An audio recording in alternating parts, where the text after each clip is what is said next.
Hi, నా పేరు Prithvi. Welcome to my channel. ఈరోజు సండే ఎపిసోడ్ ఫన్ సండే అంటారు, కానీ ఇది ఈరోజు అయితే ఫన్గా ఏమీ లేదు. ఎందుకంటే నాగార్జున గారు ఎవరు టాపు ఎవరు లో అని చెప్పమన్నారు. చెప్పమంటే దాంట్లో ఇమానియల్, తనూజ ఇద్దరూ కూడా ఈక్వల్గా టాపర్స్ అని చెప్పారనమాట. అక్కడ ఉన్న హౌస్ మెంబర్స్ అందరూ కూడా. పవన్ కళ్యాణ్కి ఒకళ్ళు ఓటేశారు, ఇమానియల్ వేసాడు. నెక్స్ట్ డెమాన్ పవన్కి సంజనా గారు వేశారు. విన్నింగ్ క్వాలిటీస్ ఉన్నాయి, కొంచెం మారితే బాగుంటాయని డెమాన్ పవన్కి సంజనా గారు సజెషన్ ఇచ్చారు. నిజంగా ఇమానియల్కి తనూజ గారికి విన్నింగ్ క్వాలిటీస్ ఉన్నాయా అని ఆలోచించుకుంటే మరి ఉన్నాయా లేదా అని మీరే కామెంట్ చేయాలి. ఎందుకంటే ఇమానియల్ ఒకసారి కూడా నామినేషన్లోకి రాలేదు.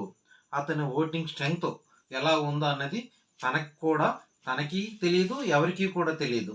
సో దీన్ని బట్టి చూస్తే ఆలోచించాలి, ఇమానియల్ కప్పు కొట్టగలడా కొట్టలేడా అని. ఎందుకంటే ఇమానియల్కి ఓటింగ్ ఎంత ఉందో తెలియదు.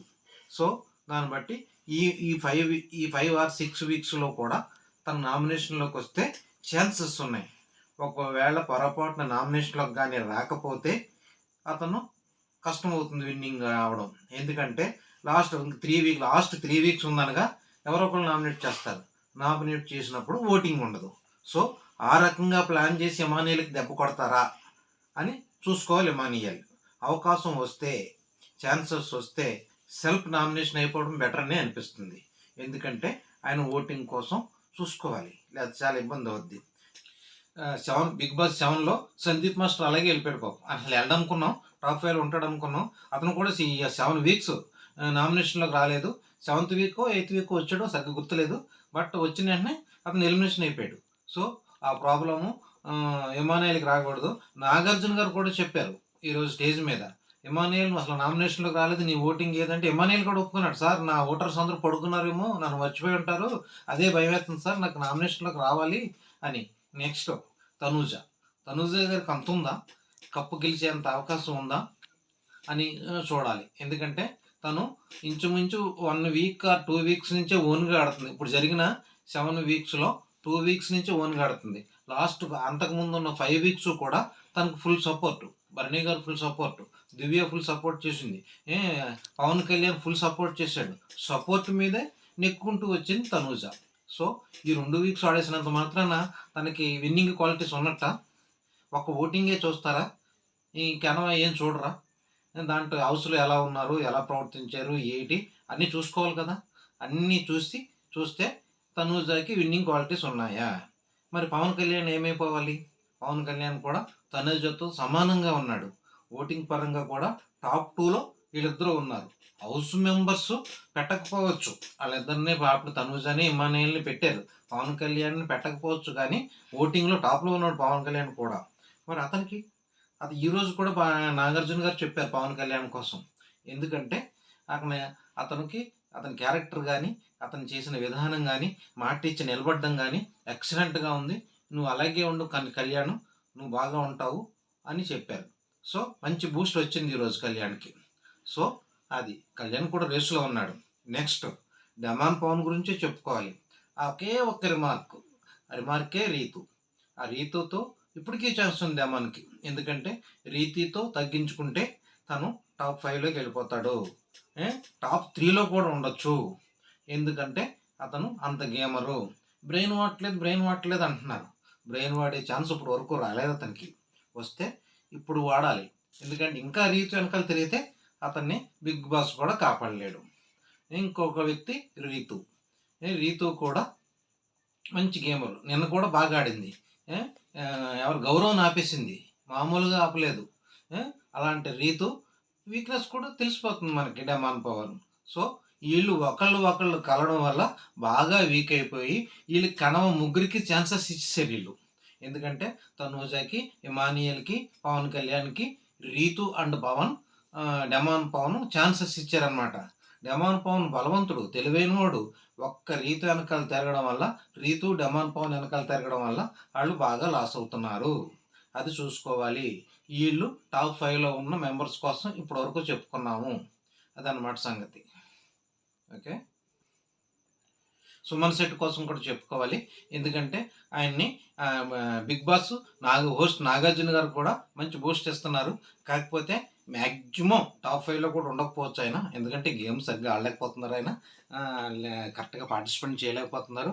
కలివిడిగా ఉండలేకపోతున్నారు.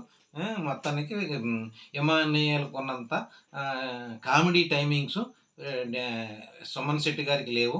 ఏదో అప్పుడప్పుడు మెరుస్తున్నారు తప్పితే ఎప్పుడూ ఉండట్లేదు. ఎమాన్యుయల్ ఇప్పుడు దాకా ఎప్పుడూ ఉన్నాడు. సో కామెడీ పరంగా కానీ ఈ అన్నిట్ల పరంగా కానీ చూసుకుంటే వీళ్ళ 5గురి కన్నా సుమన్ శెట్టి వీక్ అనమాట. సంజన గారు కూడా టాప్ 5లోకి రాకపోవచ్చు. ఎందుకంటే ఆవిడ కూడా పెద్ద ఏమీ లేదు. గేమ్స్ కూడా పెద్ద కనిపించట్లేదు గేమ్స్లో కూడా. వీళ్ళు ఉన్నారనమాట. నిఖిల్ నెక్స్ట్ వీక్ వెళ్ళిపోవచ్చు. ఎందుకంటే అతను ఏం కనిపించట్లేదు. బర్నీ గారు కూడా మళ్ళీ యథాస్థితే. ఎందుకంటే బర్నీ గారికి కూడా నేను టాప్ 6లో కూడా పెట్టను బర్నీ గారిని. ఎందుకంటే ఇప్పుడు కూడా వెళ్ళి తనూజని అడిగాడు.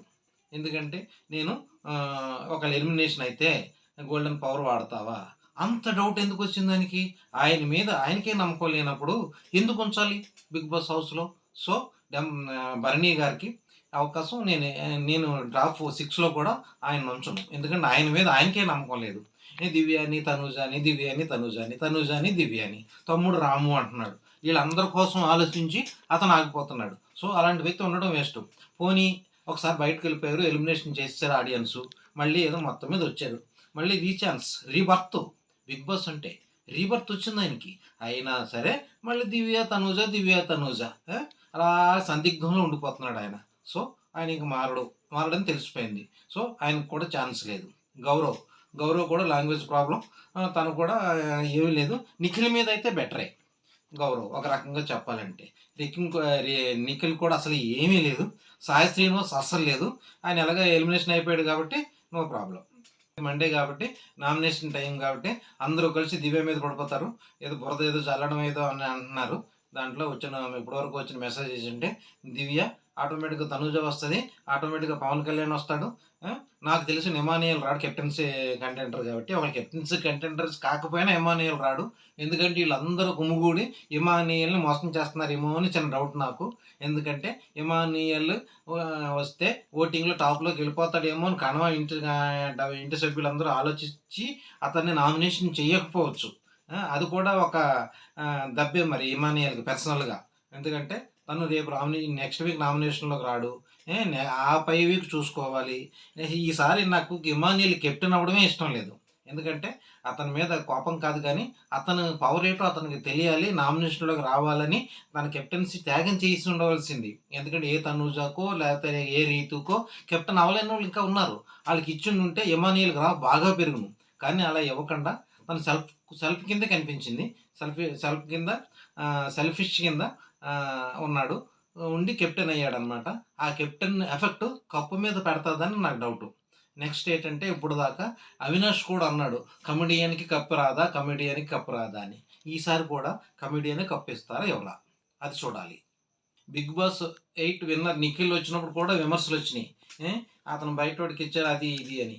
అప్పుడు పాపం గౌతమ్కి ఓటింగ్ లేని వలన నిఖిల్ విన్నర్ అయ్యారు. మరి ఇప్పుడు అదే పరిస్థితి తనూజాకు వస్తుంది. మరి ఏం చేస్తారో చూడాలి. ఎందుకంటే ఓటింగ్ ప్రకారం కాకుండా అన్ని విధాలుగా చూసి ఇవ్వాలన్నది నా ఉద్దేశం. ఎందుకంటే తనూజ ఉంది, పవన్ కళ్యాణ్ ఉన్నాడు, ఎమాన్యుయల్ ఉన్నాడు, డెమాన్ పవన్ ఉన్నాడు, రీతు ఉన్నారు, వీళ్ళందరూ ఉన్నారు. ఇప్పుడు వీళ్ళు కొడతారు అని చెప్పుకోవడానికి లేదు. ఎందుకంటే నిఖిల్ కొడతాడని అప్పుడు తెలిసిపోయింది. లాస్ట్ 5 వీక్స్ ఉన్నాను కానీ అందరూ నిఖిల్ అన్నారు. కాకపోతే ఇప్పుడు ఎమాన్యుయల్ అని ఖచ్చితంగా చెప్పలేకపోతున్నారు. ఈరోజు ఓటింగ్లో కూడా తనూజకి ఎమాన్యుయల్కి సమానంగా పడ్డాయి. మరి అది చూసుకోవాలి. ఈసారి వన్ సైడ్ లేదు. ఎప్పుడు ఎలా వస్తుందో ఎవరు అవుతారో కూడా తెలియకుండా ఉంది.